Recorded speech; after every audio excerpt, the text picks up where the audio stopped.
لە 25/5/1938 بڕیاری دامەزراندنی قەزای پشتدەر لەلایەن سەرۆکوەزیرانی ئەوسای عێراق کە جەمیل مەدفەعی بوو دەرکرا.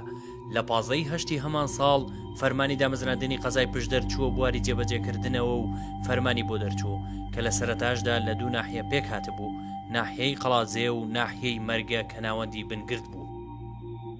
هەر لە سەرەتای دامەزراندنی ئەم قەزایە مەینەت و ناسۆریەکان بەرۆکی ئەم ناوچەیەی گرت لەلایەن ڕژێمە دیکتاتۆری یەک لە دوای یەکەکانی ئەوسای عێراق. دوای چەندین دانووسان لە نێوان شۆڕشی کورد و ڕژێمی بەعەس بە مەبەستی دامپێدانانی ڕژێم بە مافەڕەواکانی کورد ئەوە بوو ڕێککەوتنامەی ئازاری ساڵی 1970 لەدایک بوو. بەڵام هەر زۆری نەخایاند ڕژێمی عێراق لەم ڕێککەوتنە پەشیمان بووەوە و دەستی کرد بە پلان گێڕان لە پێناوداگیرکردنی کوردستان و کاولکردنی زیاتری ناوچەکە. دوای دروستبوونی ئاڵۆزی زانکۆی سلێمانی کە تاکە زانکۆ بوو لە هەرێمی کوردستان گوازرایەوە بۆ شاری قەڵاتزێ. ئەم هەنگاوەش وەک پشتیوانیەکی زانکۆی سلێمانیدا دەندرا لە شۆڕشی کورد و کوردستان. بەڵام ڕژێمی بەعەس ئەم جارەیان زۆر بە دڕندانەتر پەلاماری کوردستانیدایەوە و شاری قەڵاتزەی لانکەی شۆڕشی کردە ئامانج.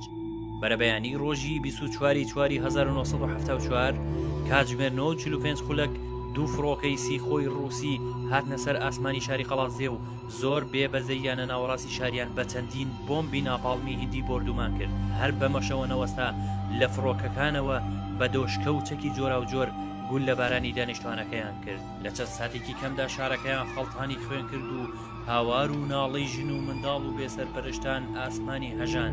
ئەنجامی ئەم هێرشە دڕندانەیە بووە هۆی شەهید بوونی 134 هاوڵاتی سڤیل و زیاتر لە 152 بریندار. زۆربەی زۆری قوربانیەکان لەو کارە ساتە جەرگ بڕەدا ئافرەت و منداڵ و بەساڵاچوان بوون. لەگەڵ ئەمانەدا پۆلێک لە خوێندکارانی زانکۆ شەهید بوون.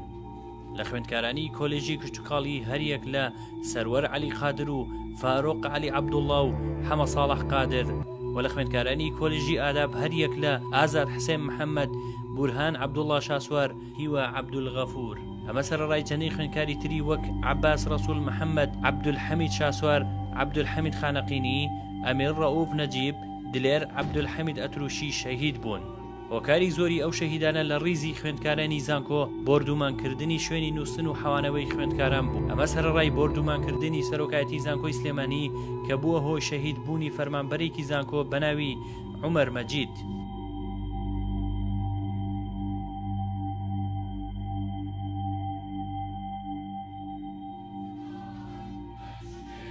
24/4 زامێکی زۆر گەورەی لە دڵ و هەناوی هەموو هاوڵاتیان دروست کرده بوو. ڕۆژ بە ڕۆژ ئازار و سوێی ئەم زامە لەبیر نەکراوە گەورەتر دەبوو. ئەوە بوو لە ڕۆژی 24/4/1982 خەڵکی شاری قەڵاتزێ بە هاوکاری ڕێخستنەکانی هێزی پێشمەرگەی کوردستان بڕیاریاندا ڕاپەڕینێکی گەورە دژی ڕژێم ئەنجام بدەن لە تۆڵەی ئەو کارەساتە.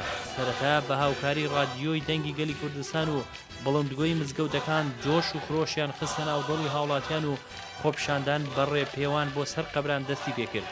خۆپیشاندەران بەدەم ڕێپەیوانەوە دروشمەکانیان دەوتەوە ترس و تۆقاندنیان خست بووە ناو دڵی فاشستەکانەوە. هەر بۆیە ڕژێم دەستی کرد بە کۆکردنەوەی جەیش و جاش و بەکرێ گیراوان لە ئەمن و ئیستیخبارات لەسەر ئەو شوێنە بەرزانە بڵاویان پێکردن کە بەسەر قەبرستاندا دەیڕوانی لەوانە گردی حوسنی. بەڵام خۆپیشاندانی جەماوەر هەر بەردەوام بوو، دروشم و هوتاف کێشان ئاسمانی پڕ کرد بوو. تا دەهات هێمای ترس و شڵەژان زیاتر دەبوو لەسەر سیمای ئەمن و ئیستیخبارات و بەکرێ گیراوان.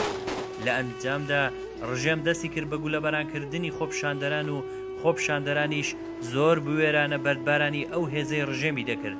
لە ئاکامی ئەم کارەساتەش هەر یەک لە دایکە ئامینە و مامۆستا سنەوبەر مەحموود شەهید بوون و ئاماد زاهیر سەعیدیش دوای 4 مانگ بەهۆی پێکانەکەیەوە چووە کاروانی شەهیدان.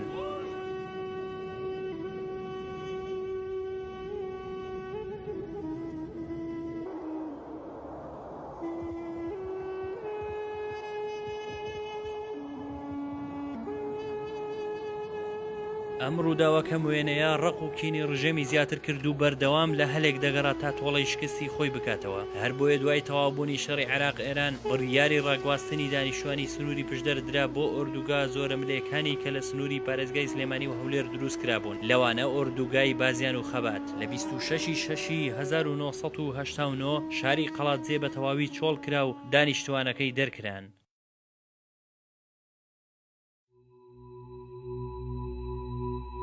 جەماوەری خۆراگری کوردستان لە بەهاری ساڵی 1991 ڕاپەڕینێکی سەرتاسەریان ئەنجامدا و کە بڵێسەکەی لە شاری ڕانیە دەستی پێکرد و لە ماوەیەکی کووردا سەرجەم کوردستانی گرتەوە و کۆتاییان بە قۆناغی زوڵم و ستەم و داگیرکاری هێنا.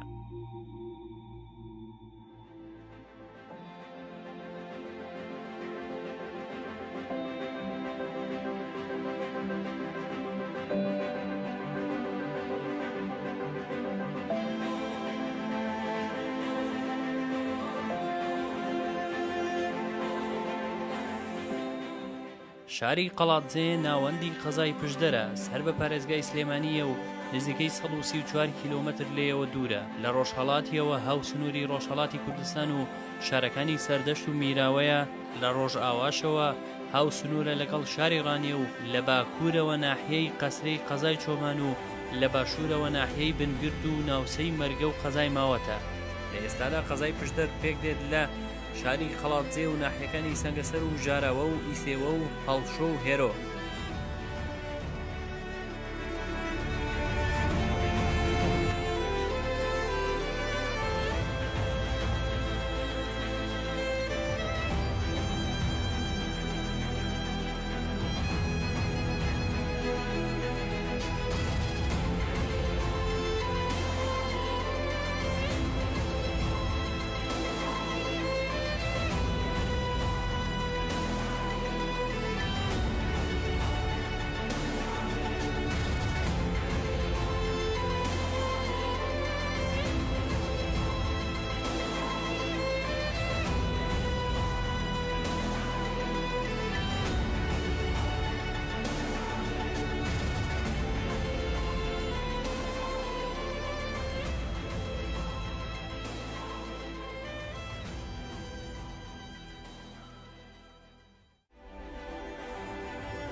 ژیان و ئاوادانی گەڕایەوە بۆ ئەم شارە و چرخێکی نوێ لە شارستانی لەم شارە دەستی پێکردەوە.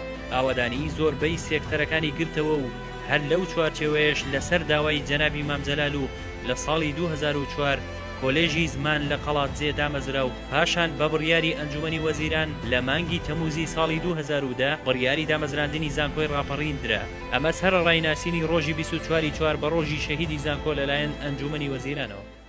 زانکۆی ڕاپەڕین لە ساڵی 2017 خاوەنی 27 بەشە لە بەیانیان و ئێواران کە ژمارەی خوێندکارەکانی دەگاتە 4890 خوێندکار. ئەم ڕۆژ وەک زیاتر بەرزڕاگرتنی ئەم ڕۆژە کۆلێژی پەروەردە لە قەڵاتجێ بڕیاریدا سێیەمین کۆنفرانسی زانستی نێودەوڵەتی لەم ڕۆژەدا ئەنجام بدات و دەست بە کارەکانی بکات. بە بەشداری هەر یەکە لە وڵاتانی مەغریب و جەزائیر و میسر و سعودیە و ئێران زیاتر لە 116 توێژینەوە بە ئامادەبوونی 180 توێژەر بەڕێوە دەچێت